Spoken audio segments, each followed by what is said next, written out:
93.5 red FM पे एक कहानी ऐसी भी, प्रवीण के साथ।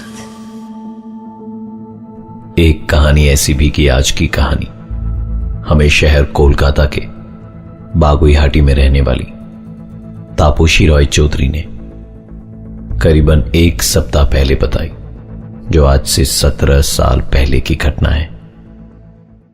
तापोशी के भाई पीयूष के साथ कई सालों तक अजीबो गरीब घटनाएं घटी। आज पीयूष मुंबई में रहता है और एक कॉल सेंटर में काम करता है। आज उसकी उम्र करीबन 32 साल की है, परंतु उसके साथ ये घटनाएं शुरू हुई तब जब उसकी उम्र थी केवल 15 साल। पीयूष के पिताजी का अपना व्यापार था और मां कोमला विद्या मंदिर में एक बंगाली अध्यापक।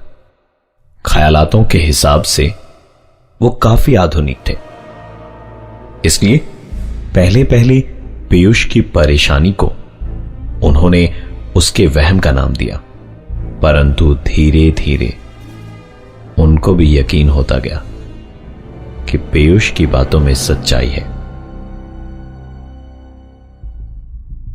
पीयूष को रात को सोते के साथ ही एक 15 साल की लड़की रोते हुए दिखाई देती। सपने में ही जब पीयूष उससे पूछता कि वो क्यों रो रही है, तो वो और जोर जोर से रोने लगती। पीयूष को हर दिन रात को यह सपना एक ना एक बार जरूर आता। धीरे धीरे आलम यह हो गया कि उसे यह सपना दिन में भी आने लगा। जब कभी दोपहर में उसकी आंख लगती, उसे यह सपना आता, और जब जब इस सपने से उसकी आंखें खुलती तो पसीने से उसका शरीर तरबतर होता। पीयूष ने अपने मां बाप से उसके इस सपने का जिक्र किया, परंतु किसी ने उसकी बात को कोई तवज्जो नहीं दिया। एकमात्र उसकी बहन तापोशी उसका सहारा थी। तापोशी ने कहा कि वो पढ़ाई लिखाई के अलावा खेल कूद की ओर भी थोड़ा ध्यान दे। हो सकता है कि अगर उसका ध्यान कहीं और बढ़ जाए तो ये परेशानी उसकी शायद धीरे धीरे खत्म हो जाए। तापोशी ने यहां एक गलती कर दी। उसकी शायद यह समझ नहीं आया कि उसके भाई पीयूष की परेशानी खुली आंखों के नहीं, बंद आंखों के सामने आती है। 93.5 रेड एफएम पे एक कहानी ऐसी भी, प्रवीण के साथ। वो हर रात अपने भाई पीयूष के बगल में सोती, अर्थात तापोशी, और उसने अधिकतर अपने भाई को रात की तन्हाइयों में रोता हुआ पाया। पूछने पर कारण वही, सपने निकलते। पीयूष की उम्र बढ़ती गई। विद्यालय से अब उसने विश्वविद्यालय यानी कॉलेज तक का सफर पूरा कर लिया था। यह उसके कॉलेज का पहला दिन था, जब पहली बार उसने अपने सपने को अपनी आंखों के सामने देखा। कॉलेज के पहले दिन पीयूष के साथ उसकी दीदी भी गई थी उसे कॉलेज तक छोड़ने के लिए। कॉलेज के मेन गेट पर दूर से पीयूष को एक 15 साल की लड़की दिखाई दे रही थी, और जैसे जैसे उसके कदम आगे कॉलेज की मेन गेट की ओर बढ़ते गए, वैसे वैसे उसका सपना उसकी आंखों के सामने आता गया। जिस लड़की को पिछले कई सालों से पीयूष अपने सपने में देख रहा था, वो उसके सामने खड़ी थी। पीयूष ने अपनी बहन तापोशी से कहा, देखो दीदी, ये वही लड़की है जो मेरे सपने में आती है। परंतु अचंभित कर देने वाली बात यही थी कि तापोशी को उस दरवाजे के सामने कोई भी नजर नहीं आ रहा था। उसने अपने भाई को समझाने की कोशिश भी करी, पर वो समझने को तैयार ही नहीं था। उल्टे चीख चीख कर तापोशी को झूठा कह रहा था, क्योंकि वो लड़की उसे साफ साफ नजर आ रही थी। लेकिन पहली बार उसने उस लड़की को रोते हुए नहीं, बल्कि मुस्कुराते हुए देखा था। इस घटना के बाद से अक्सर पीयूष को वो लड़की दिन के उजाले में यहां वहां दिखने लगी, और आश्चर्यजनक रूप से अब रात को उसे वो सपने आना बंद हो चुके थे। कॉलेज में उसने अपने दोस्तों से उसकी इस परेशानी के बारे में जिक्र किया तो उसके दोस्त उसे पागल पागल कहकर उसका मजाक उड़ाने लगे। वो दिन भर रोता रहता और धीरे धीरे डिप्रेशन की ओर बढ़ता जा रहा था। 93.5 रेड एफएम पे एक कहानी ऐसी भी, प्रवीण के साथ। 15 साल की उम्र से पीयूष को अपने सपने में हर रात एक लड़की दिखाई देती जो सिर्फ रोती रहती। न जाने वो पीयूष से क्या कहना चाहती थी। कॉलेज में दाखिले के बाद अचानक से ही पीयूष को वो सपने दिखाई देना बंद हो गए, परंतु अब दिन के उजाले में पीयूष को वो लड़की साक्षात्कार उसकी आंखों के सामने दिखाई देती।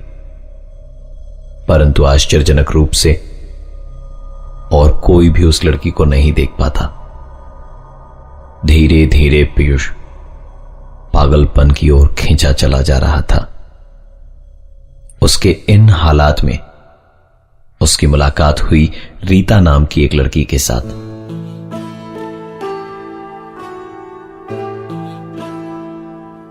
धीरे धीरे उन दोनों के बीच प्यार उमड़ने लगा और उन्होंने अपने पैरों पर खड़े हो जाने के बाद इस रिश्ते को अंजाम देने की ठान ली।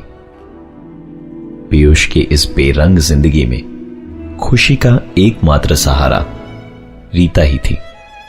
पीयूष ने करीबन 10 सालों तक रीता के सामने अपनी इस परेशानी का जिक्र नहीं करा था। 1995 में शुरू हुई यह घटनाएं साल 2008 की जून में जाकर खत्म हुई। पीयूष की उम्र बढ़ती जा रही थी, परंतु पीयूष को दिखाई देने वाली उस लड़की के रंग रूप में कोई बदलाव नहीं आया था।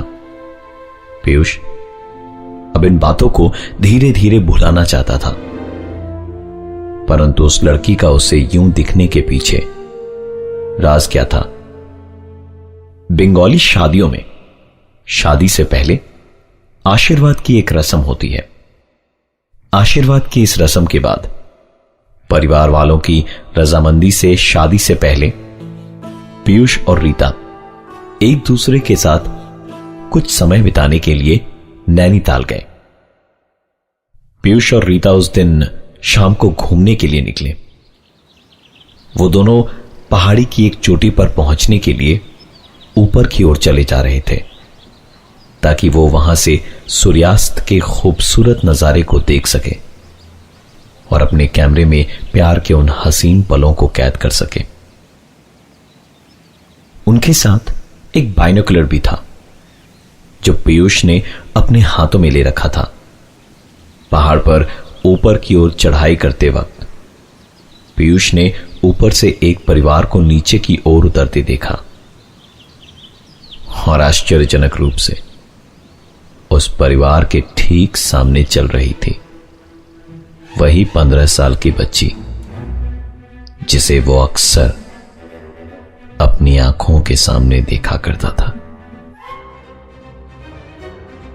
पीयूष सुध-बुध खोकर उस लड़की को देखा जा रहा था और वो लड़की भी पीयूष की ओर देखी जा रही थी और अपने चेहरे पर एक मुस्कान लिए थी।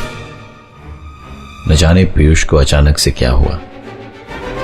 उसने अपने कदम पलटे और दौड़ता हुआ नीचे की ओर जाने लगा। सब चीजों से अज्ञात रीता उसके पीछे पीछे दौड़ती गई और उससे पूछती रही कि तुम्हें अचानक क्या हो गया है? हम तो ऊपर जाने वाले थे, फिर अचानक तुम दौड़ते हुए नीचे क्यों जा रहे हो? पीयूष ने उसके एक भी सवाल का जवाब नहीं दिया, बस नीचे की ओर बहुत तेजी से दौड़ता चला गया। 93.5 रेड एफएम पे एक कहानी ऐसी भी, प्रवीण के साथ। पीयूष और रीता पहाड़ के ऊपर की ओर चढ़ाई कर रहे थे ताकि वो वहां सूर्यास्त के खूबसूरत से नजारे को देख सकें। लेकिन अचानक पीयूष दौड़ता हुआ नीचे की ओर जाने लगा। रीता के लाख पूछने के बावजूद पीयूष ने कुछ कहने से मना कर दिया। नीचे पहुंचकर ही आखिरकार पीयूष रुका और रीता अब इतनी ज्यादा परेशान हो गई थी कि वो पीयूष से अब कुछ भी पूछने की इच्छुक नहीं थी। दोनों एक दूसरे के सामने खड़े चुपचाप एक दूसरे को देखते जा रहे थे। तभी रीता ने उससे पूछा कि तुम्हारी प्रॉब्लम क्या है? इससे